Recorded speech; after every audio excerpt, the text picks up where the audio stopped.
Oh. Hi, how are ya? I'm looking for the county attorney or district attorney. All the way down the hall and to your left. Thank you. Yep.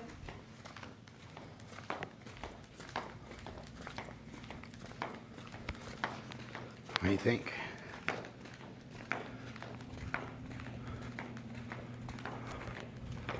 All the way down the hall to the left.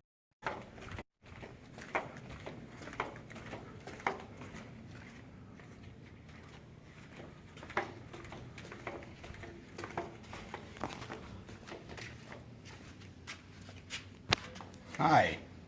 Hello, can I help you? Yes, I was looking to speak to the county attorney, if at all possible. And your name? Derrick. In reference to? I just have some questions. I'm doing a thesis on criminality and the art of language and the deception of language. And so I thought there would be no better place to turn to than to speak to a county attorney. Okay, and your last name? Gonzalez? Let me check and see if he's got time or not. Thank you.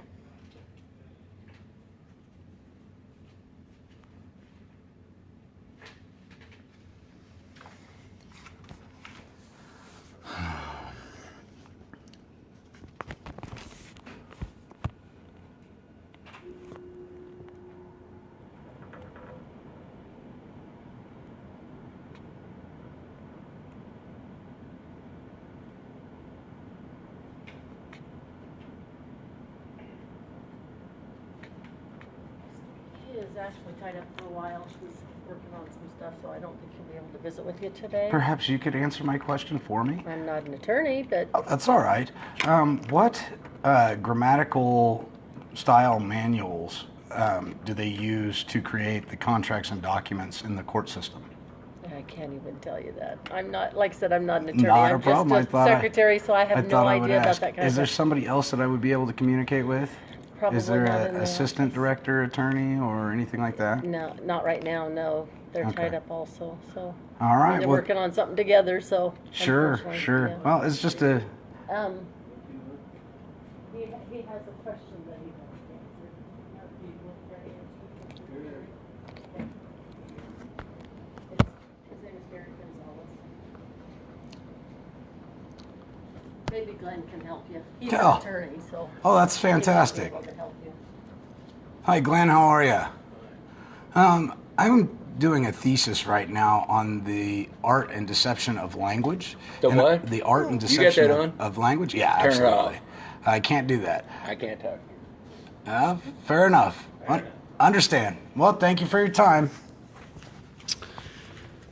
Well, unfortunately, as we see it, lawyers and attorneys don't want to talk about the truth of the art and deception of language. Really interesting how they don't wish to discuss these things, isn't it, folks? But yet when you go into their building, their courtroom, you are absolutely commanded, although it's volunteer, they force you to and compel you to contract under threat, duress, and coercion. But the second you start to do research into what their business is, which is fraud, all of a sudden they run like cockroaches as a light hits. Really interesting, folks. Really interesting. All I want to know is what grammatical style manual they are using to concoct their court proceedings and documents and contracts. That's it. And I can't find one of them to sit still long enough to answer a damn question. So when we look at the word in etymology for attorney, it means convert. To convert it to something other than what it was intended for. So their intent is to contort or convert your words into something that means nothing, effectively using a language that, near as I can tell, is like a hot Latino woman that knows English and Spanish. And this is what I'm going to compare it to because I just think it's good. You ever seen an angry Latino woman that knows English and Spanish? Boy, it's beautiful. It's beautiful, it's poetic in justice, and here's why. You more than likely know why she's flying off the handle, but she speaks in English and Spanish, so you don't have a clue what she's saying. That's exactly what these bar members do.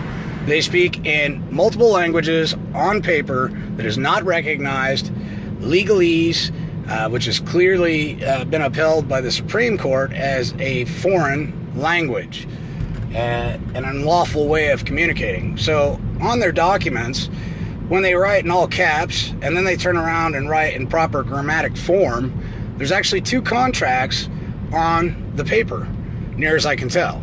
But I can't get one of these guys to sit still long enough to answer a question. The reason the gentleman walked away from me is because he has a accord with the Bar Association. They're not allowed to speak about these things that I'm talking to you guys about. They will always run at the first glance of a camera because they're not allowed to talk about it, period. It puts their bar card in jeopardy, which is nothing more than a country club. The American people need to start waking up, folks.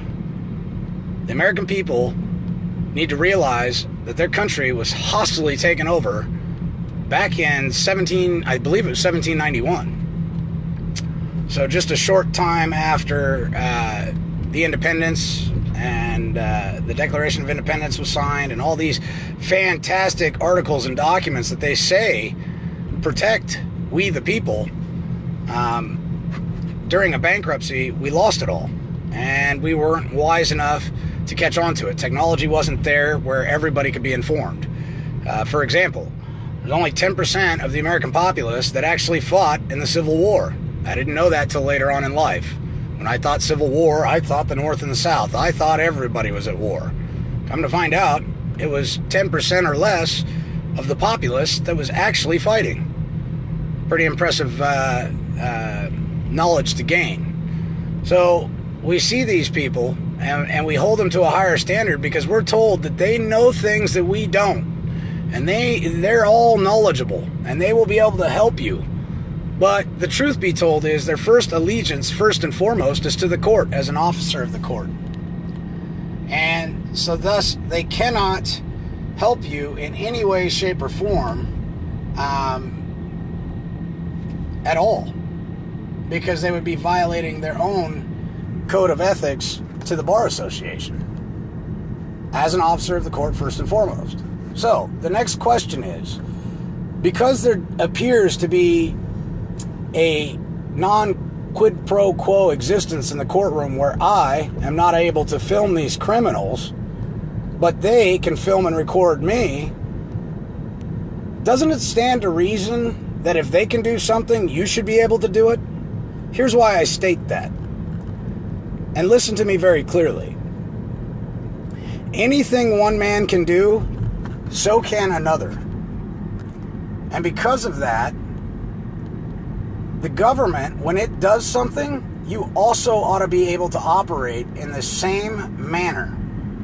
Simply stated, when they record something, you ought to be able to record something. Now they pollute and convolute their record to show something other than what is true, because facts cannot be tried in court. Most times evidence is suppressed.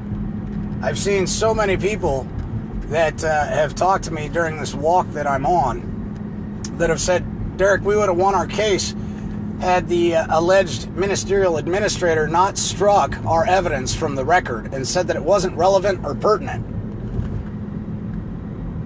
Think about that, folks. Think about why I'm fighting. Because I was very happy 4 years strong in my own personal construction company, making ends meet and working my tail off for that American dream, only to have these snot rags, these sniveling snot rag Bar Association members decide that they needed to take interest in what I was doing. When you look at CPS, those people don't mend families, they destroy families. And they destroy them on purpose, for gain, monetary gain. Think about that the next time you hire a Bar Association member. I just witnessed firsthand today 2 bar attorneys striking a deal outside the courtroom while the poor bloke was sitting on a bench in the hallway about his fate. Didn't sound to me like that lawyer was working too hard for him. Didn't sound like that at all. Think about these things, ladies and gentlemen. I'm just drawing attention to the truth. And like JFK and many others that spoke the truth, they always end up getting shot or poisoned. With that said, I'm going to yield the floor. And you saw it firsthand today. I can't find anybody willing to sit still long enough to explain how they conduct business, their modus of operandi. Think about that.